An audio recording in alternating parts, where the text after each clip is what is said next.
What's up, Lowrider family? Welcome back to another episode on Lolos and More. How's everybody doing? I know it's been a while since I've last posted a video. I haven't been doing much really in the lowrider stuff, I guess you can say. I guess you can say I pretty much did nothing since last summer till now, which is what is it now? April. We're almost in mid-April now. I guess we're in the second week of April. So I'm getting my motors ready for this summer. I bought seven motors for this summer, and that's pretty much it. I'm going to assume that I'm going to go ahead and burn up these three right here. These three are the Prestolites, the heavy duty Prestolite, high Prestolite motors, Presto High motors right there. These are the red motors from Reds, the ones that they came out with. What was it? Was it last year that they came out with the Reds motors? And this one right here, this one is a Thunder motor. I've heard a lot of mixed opinions on the Thunder, but I guess I'm gonna see how this thing does. There are differences in between all of them. Okay. So for example, the Presto High, here we got the normal man, I forgot what they're called, armature, right? Armature right here. The core of the motor, you can say. So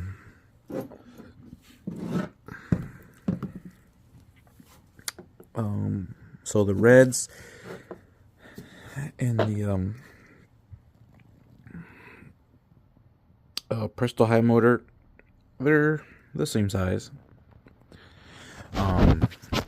Difference on the armatures, the only difference I see here is the way the copper is wrapped around the Presto Highs. They go to the left, Reds they go to the right, and it's more compact in this area than it is here.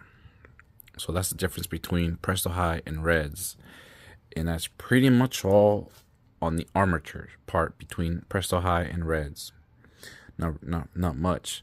So on the Reds, they have a double bearing motor, bearing up top, bearing at the bottom.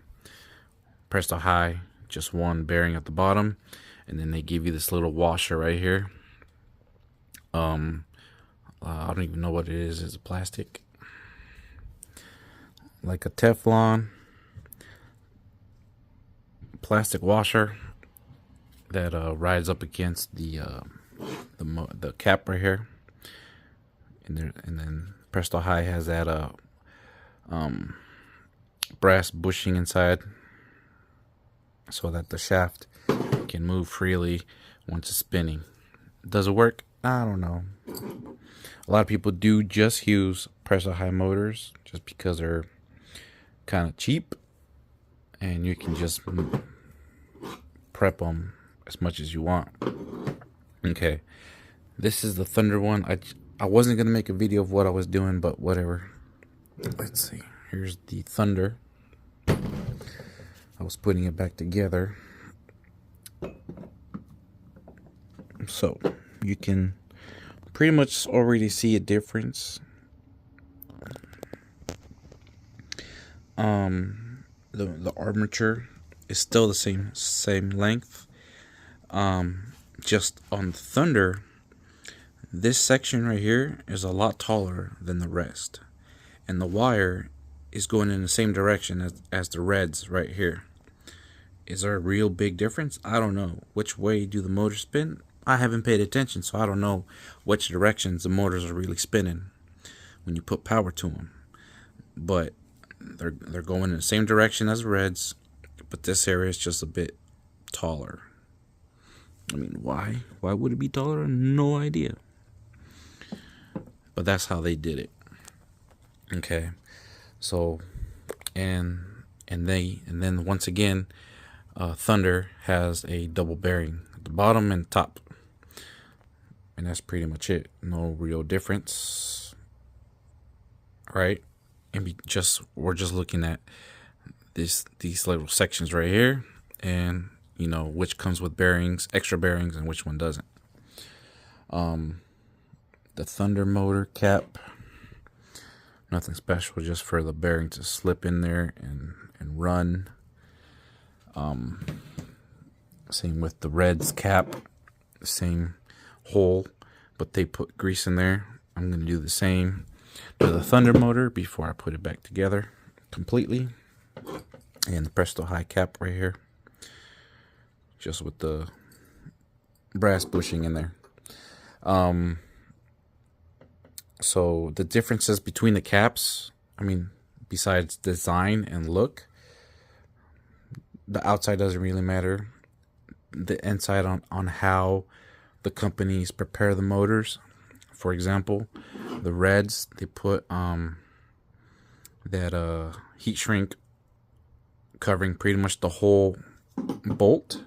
Same with the Thunder. They put heat shrink on the whole thing.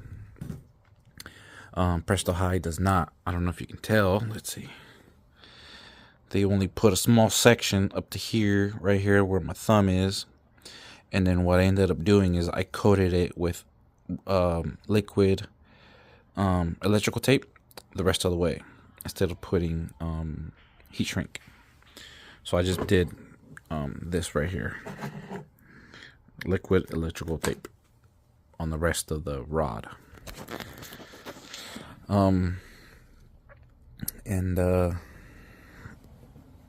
then there's just a tiny difference on the springs. So once again, the Reds and the Thunder motor, their springs look alike. The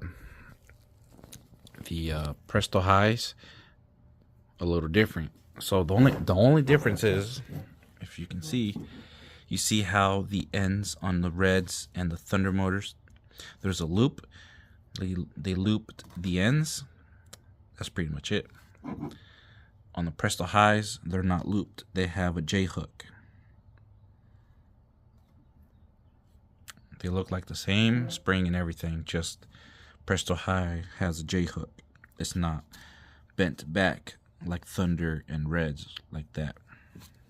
So I ended up coating them as well separately with that red anti-arc varnish spray. So yeah, that same stuff that I used in that one video a while ago, that I bought off of Granger.com. So got those done. I mean, I was about to start assembling the motors. And then here we got the crowns. Okay, so unfortunately I already, like I said, I started putting them together. This is the Thunder motor. The Thunder motor, the brush assembly, the crown, I honestly don't remember. I think they already, what they did, I believe, I think they already did, put a little bit of JB Build on the back side of the assembly, just a little bit. And I think they also did, I believe they also put a little bit of JB Weld on that positive post right there on the inside. I think that's pretty much all they did. So what I did to all my crowns, I went ahead, I covered up the bottom completely with JB Weld. This time I used the plastic compound one, the one that looks black once it's dried, the one that doesn't have any steel reinforcement in it like it says on the package. So this one's the JB Weld that I use, is just, I guess it's just mainly for plastic. So covered the bottom, and then I covered the rivets on the top. I didn't, the whole top is not covered in JB Weld, just the rivets on the top. And then I coated it with that same red varnish like the springs, completely, and that's pretty much it. I'll let you know why here in a second, why these right here are not covered right there. So those are the reds, Thunder right here, and Presto High. Let's see. So that's what I did on all crowns. Now,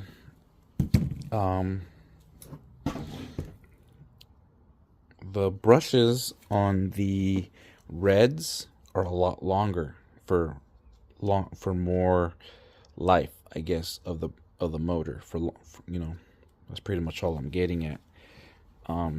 The brushes on the reds and on the Thunder, they're like square brushes, versus Presto High, they have like the edge is cut off like that, where the wire is soldered to the brush.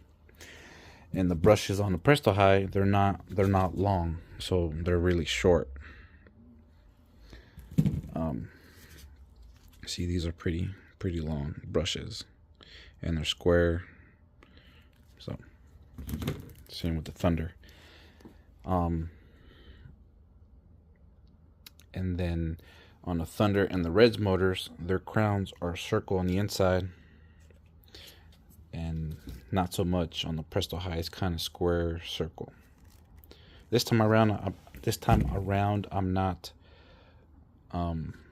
boring out the centers. I'm just gonna leave it alone this time around, just because. And then on the Reds crowns assemblies, they have all these holes drilled in because there's an extra wire inside the motor that is mounted to the crown. I believe it's for ground. It has to be for ground. That's pretty much it.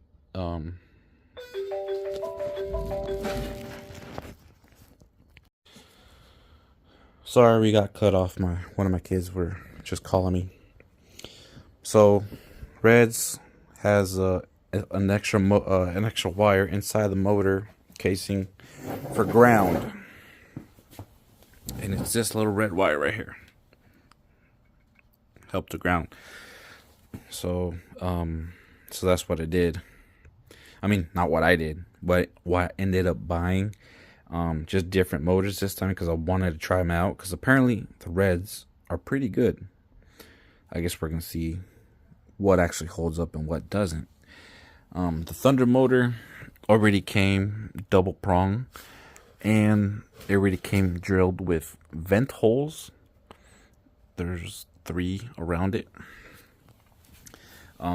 Presto Light, they don't come with vent holes, and I already did my ground prong on the Reds and on the Presto High motors. I did that myself. Oh man. So that's what I did. Yep.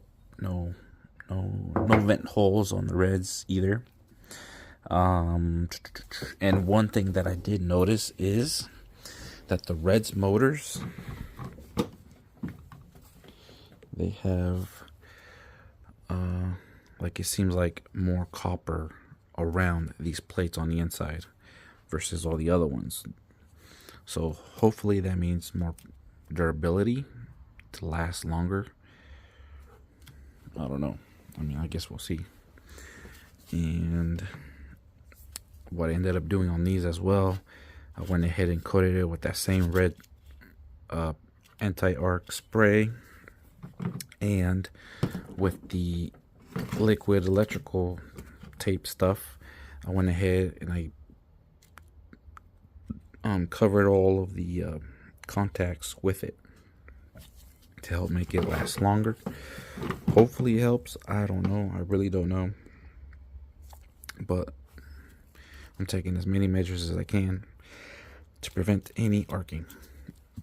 Because these motors are not cheap. I mean, I want to get into the hop game, but I mean, I guess we'll see what happens. And then on the back of all of the caps, I also put that liquid electrical tape. just in case, for extra measures. That's pretty much it. I saw it on YouTube. I saw somebody do that, so I'm like, screw it, I'm gonna do it too. So yeah, that's not red paint. That's the liquid electrical tape. So yeah, that's pretty much it. And then I did the same to the armatures. I coated this area and the bottom area with the red varnish, and then the tops with the liquid electrical tape, and the bottom of the plates of the mounting plates covered in liquid electrical liquid tape liquid. You guys know what I mean. So that's what I did. Once I get all of the crown assemblies in the motors, I think I'm going to take a small brush and just do the tops of everything, just spotty, not like completely coated. But I mean, we'll see if doing too much helps. We'll see. And then yeah, so I'm just finish up these motors, and then we'll get back to working on the lowrider.